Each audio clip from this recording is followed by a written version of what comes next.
अब सबसे पहले एपीआई जिसको हम इम्प्लीमेंट करने वाले हैं ये एक्सेप्ट करेगी गेट रिक्वेस्ट को। इस पाथ के ऊपर end point path is going to be /post and इसका काम होगा to get data for all the post. तो इसे हम एक इंडेक्स राउट कहेंगे। अब क्योंकि हमारे पास कोई भी पोस्ट का डेटा नहीं है, मतलब हमारे पास डेटा बेसिस नहीं है जिसके अंदर हम सारे के सारे पोस्ट की यूजर नेम, कंटेंट, सारी की सारी चीज़ों की इंफॉर्मेशन स्टोर करा सकें, तो उसे रेप्लिकेट करने के लिए सर्वर साइड पर हम क्या करेंगे, हम एक एरे क्रिएट कर लेंगे जो हमारे पोस्ट के सारे डेटा को स्टोर कराता है। तो हम एक कॉन्स्टेंट एरे बना सकते हैं या हम एक अभी के लिए वेरिएबल एरे बना लेंगे जिसको हम नाम देंगे पोस्ट्स। यहाँ पर अगर हम इसे कांस्टेंट बनाते हैं तो उसमें एक प्रॉब्लम आएगी बाद में जब हम डेटा डिलीट करने की कोशिश करेंगे, क्योंकि अगर इसको हमने कांस्टेंट बना दिया तो उसके बाद हम पोस्ट को डिलीट नहीं कर पाएंगे। तो हम तो चाहते हैं पोस्ट को हम डिलीट भी कर पाए, जैसे डेटाबेसेस से हम डेटा को डिलीट कर पाते हैं। तो इसीलिए हमें इसे एक वेरिएबल टाइप का एरे बनाना है और एरे के अंदर हम अलग अलग पोस्ट का डेटा स्टोर करेंगे। पोस्ट के डेटा में अभी के लिए 2 चीज़ें स्टोर कराएंगे। एक होने वाला है हमारा यूज़र नेम, तो यूज़र नेम में सबसे पहले हम स्टोर करा लेते हैं अपना कॉलेज, एंड उसके बाद पोस्ट का हर एक पोस्ट के अंदर अपना एक कंटेंट होगा।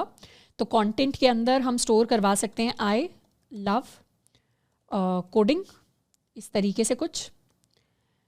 एंड इसके अलावा हम एक और नया पोस्ट क्रिएट कर सकते हैं, तो इसे कॉपी कर लेते हैं।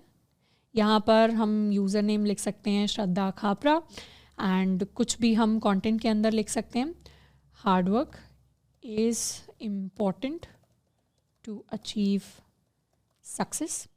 यहाँ पर एक और लिख लेते हैं राहुल कुमार। राहुल कुमार ने पोस्ट किया है कि I got selected for my first internship, इस तरीके से, और इसे कर लेते हैं सेव। तो ये हमारे सारे के सारे पोस्ट का डेटा हो गया। अब हमें क्रिएट करनी है अपनी एपीआई। अब एपीआई के लिए हमें इस स्लैश की ज़रूरत नहीं है। हमने क्या किया है, यहाँ पर सिर्फ एक /पोस्ट क्रिएट किया है। अब यहाँ पर /पोस्ट से हमें एक इंपॉर्टेंट चीज़ सीखने को मिलती है कि यहाँ पर हमारे रिसोर्स का नाम क्या है, कि कौन से रिसोर्स के साथ हम CRUD ऑपरेशंस परफॉर्म कर रहे हैं। हम अपने पोस्ट के साथ CRUD ऑपरेशंस परफॉर्म कर रहे हैं, यानी सारे जो हमारे ऑपरेशन है वो पोस्ट के ऊपर काम करेंगे। तो इसीलिए हमने अपनी एपीआई को जो नाम दिया है वो /पोस्ट दिया है। हमने ये नहीं दिया /व्यू पोस्ट या /ऑल पोस्ट, इस तरीके का नाम नहीं दिया। हमने एक जनरल फॉर्मूला फॉलो किया है जिसको हमने ट्वीट्स एपीआई के अंदर देखा, जिसको हमने डॉक्यूमेंटेशन के अंदर देखा। वो है कि जो भी रिसोर्स का नाम है / करके रिसोर्स का नाम ही लिख दो। तो ये भी रेस्ट को इम्प्लीमेंट करने का एक तरीका है। अब रेस्ट को ज़रूरी नहीं है कि जिस तरीके से हम इम्प्लीमेंट करेंगे ये इम्प्लीमेंटेशन एक ही तरीके की हो सकती है। अलग अलग डेवलपर्स रेस्ट को अलग अलग तरीके से इम्प्लीमेंट कर सकते हैं, पर जो इम्प्लीमेंटेशन हम करेंगे वो भी रेस्ट की एक वैलिड इम्प्लीमेंटेशन है। तो हम भी अच्छी रेस्टफुल एपीआईज को क्रिएट कर रहे हैं, और वो हमें यहीं से दिख रहा है कि पोस्ट क्या है। पोस्ट हमारा इंग्लिश के अंदर नाउन है, वर्ब नहीं है। वर्ब होता तो उसमें व्यू होता या शो होता या सी होता, इस तरीके का कुछ एक्शन वर्ड होता। हमारे पास कोई एक्शन वर्ड नहीं है, हमने सिंपली अपने नाउन का नाम लिख दिया यहाँ पे। तो ये एक रेस्टफुल एपीआई है। तो इसे क्रिएट करने के लिए गेट रिक्वेस्ट के अंदर हम लिख देते हैं /पोस्ट, एंड अभी के लिए यहाँ से हम रिस्पॉन्स डॉट सेंड कर देंगे सर्वर वर्किंग वेल। इसको कर लेते हैं सेव, एंड यहाँ पे रिक्वेस्ट भेजेंगे। अब /पोस्ट को एंटर किया तो सर्वर वर्किंग वेल आ रहा है। अब हमें क्या करना है, ये सारे के सारे पोस्ट का डेटा हमें भेजना है। तो इस डेटा को भेजने की बजाय हम रेंडर करवा देंगे। तो रेंडर करवाने के लिए व्यूज़ के अंदर हम एक फाइल बना लेते हैं index.ejs नाम से। तो ये हमारी index.ejs फाइल होगी, क्योंकि हमारा इंडेक्स वाला राउट है तो नेमिंग हम उसी हिसाब से रखेंगे कि जो भी हम टेम्पलेट बना रहे हैं उसको हम इंडेक्स नाम ही दे देंगे, ताकि हमारे लिए ट्रैक करना चीज़ों को ईजी हो। एंड जनरली क्योंकि हमारी सारे के सारे पोस्ट को डिस्प्ले करा रही है, तो ये हमारी मेन टेम्पलेट फाइल है, ये हमारी मेन HTML फाइल बनेगी। इसको हम नाम दे देते हैं ऑल पोस्ट। यहाँ हम एक हेडिंग डाल सकते हैं H1, जिसके अंदर हम लिख देंगे कोरा पोस्ट। कोरा पोस्ट के अंदर हमारे पास डिफरेंट पोस्ट का डेटा आ रहा होगा। अब index.js से हम यहाँ रेंडर करवा देंगे अपनी इस फाइल को, जिस फाइल का नाम है index.ejs। इसको कर लेते हैं सेव। index.ejs के अंदर अभी कुछ नहीं लिखा, अभी सिर्फ कोरा पोस्ट हमने लिखा है, ज़्यादा कुछ नहीं किया। index.js के अंदर ये हमने राउट क्रिएट किया है जो इस फाइल को रेंडर करा रहा है। दोबारा से अब यहाँ पे रिक्वेस्ट डालेंगे तो इस बार कोरा पोस्ट लिखा हुआ आ गया। अब इस पूरे पेज के ऊपर हमारा पूरा डेटा होना चाहिए। तो डेटा होना चाहिए तो साथ में हम भेज देंगे अपने सारे के सारे पोस्ट को। पोस्ट क्या है हमारे लिए, हमारा एरे है जिसको हमने यहाँ पे क्रिएट किया था। इसी एरे को हम index.ejs के अंदर यूज़ करेंगे। अब अपने एरे को यूज़ करने के लिए हम एक फॉर लूप लगा सकते हैं पोस्ट ऑफ पोस्ट। यानी जिसके अंदर एक एक करके हम एक इंडिविजुअल पोस्ट के ऊपर जाएंगे और इसके अंदर हम अपने पोस्ट के डेटा को यूज़ करेंगे। तो सबसे पहले तो इन लाइंस को कर लेते हैं कॉपी यहाँ से एंड यहाँ पर अपने ईजेएस का टेम्पलेट यूज़ करते हैं। हमें पता है कि जब भी फॉर लूप हमें लिखना होता है या जेएस का इफ़ वाला लॉजिक लिखना होता है तो लूपिंग के लिए हम ये वाला सिंटैक्स फॉलो करते हैं ईजेएस का। हम लिखते हैं less than percentage and percentage greater than.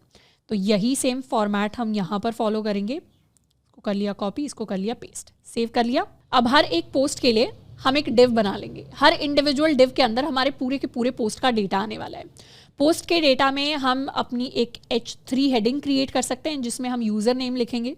तो यूज़र नेम को लिखने के लिए हम @ लिख देते हैं और फिर हमें यूज़र नेम को प्रिंट करवाना है। Less than percentage equal to, यहाँ पर लिख देंगे post dot user name and percentage greater than. तो ये क्या हो गया, ये हमारा टेम्पलेटिंग का फॉर्मेट हो गया जिसमें वैल्यू आ जाएगी और यहाँ पर हम पोस्ट का यूज़र नेम प्रिंट करवा रहे हैं। ऐसे ही हम चाहें तो यहाँ पर एक H4 क्रिएट कर सकते हैं जहाँ हम पोस्ट का कंटेंट लिखेंगे। तो पोस्ट का कंटेंट प्रिंट करवाने के लिए हम लिख सकते हैं पोस्ट डॉट कंटेंट। इसको कर लेते हैं सेव किया। अब यहाँ पर जाके रिफ्रेश करेंगे तो इस बार पोस्ट का डेटा हमारे पास आ रहा है। ये हमारा यूज़र नेम हो गया, ये उसका कंटेंट हो गया। ये हमारा यूज़र नेम हो गया, ये उसका कंटेंट हो गया। ये दोबारा से हमारा यूज़र नेम हो गया, ये उसका कंटेंट हो गया। अभी तो कंटेंट बहुत कम है पर हम चाहे तो बहुत सारा कंटेंट ऐड कर सकते हैं अभी तो, क्योंकि हमने सिंपल सा एरे बनाया है। ये @ इसे थोड़ा सा हम जूम इन कर लेते हैं और ये @ और यूज़र नेम के बीच में हम स्पेस को यहाँ पे हटा देते हैं। सेव किया, रिफ्रेश किया तो इस तरीके से हमारा पोस्ट दिखाई देगा। इसके अंदर हम चाहें तो थोड़ी बहुत स्टाइलिंग ऐड कर सकते हैं। स्टाइलिंग ऐड करने के लिए हमें अपने इस पब्लिक फोल्डर के अंदर जाना पड़ेगा। पब्लिक फोल्डर के अंदर हम एक फाइल क्रिएट करेंगे style.css नाम से। इस style.css में हम जनरल स्टाइलिंग क्रिएट करेंगे जो हम किसी भी टेम्पलेट के ऊपर अप्लाई कर सकते हैं। तो अभी के लिए जो भी हमारी H1 हेडिंग है उन सारी हेडिंग्स को हम एक मरून कलर देने वाले हैं। हमारा जो ये डिव हो जाएगा, इन डिव को हम चाहें तो क्लासेस दे सकते हैं, कुछ कुछ क्लासेस दे सकते हैं हम अपने जनरल पोस्ट को। तो हर डिव को हम एक क्लास दे देंगे पोस्ट, कि हमारे पूरा पोस्ट है। यूज़र नेम को हम एक क्लास देने वाले हैं यूज़र नेम, ऐसे सिर्फ यूज़र भी कह सकते हैं, यूज़र क्लास। एंड कंटेंट को हम एक क्लास देने वाले हैं कंटेंट। इसको कर लेते हैं सेव। अब जो भी हमारा पोस्ट होगा, सारे पोस्ट को हम एक बैकग्राउंड कलर दे देंगे डॉट पोस्ट से। ये लाइट सा कलर हम इसके लिए ऐड करेंगे।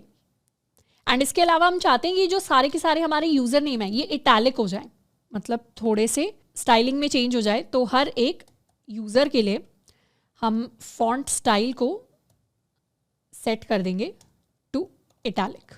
इसको कर लेते हैं सेव, रिफ्रेश किया। अभी चेंज अप्लाई नहीं हो रहा। चेंज इसलिए अप्लाई नहीं हो रहा क्योंकि ईजेएस के साथ हमने इसे लिंक नहीं किया। लिंक करने के लिए हम यहाँ लिख सकते हैं link relation is equal to style sheet and href is equal to /style.css। इसको कर लेते हैं सेव एंड रिफ्रेश। एक बार सर्वर को कर लेते हैं stop and restart. Styling apply नहीं हो रही तो index.js के अंदर जाकर यहाँ हमें app.set नहीं, इसको हम करेंगे app.use।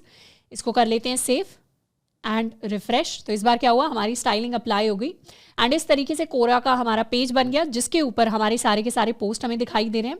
हर पोस्ट के ऊपर उसका यूज़र नेम है एंड फिर हमारे पोस्ट का कंटेंट है। तो अभी के लिए हमने फर्स्ट एपीआई को कंप्लीट कर लिया है, जो एपीआई हमें सारे के सारे पोस्ट का डेटा लाकर दे देती है और उस डेटा को हम व्यू कर सकते हैं यूजिंग दिस पाथ /post।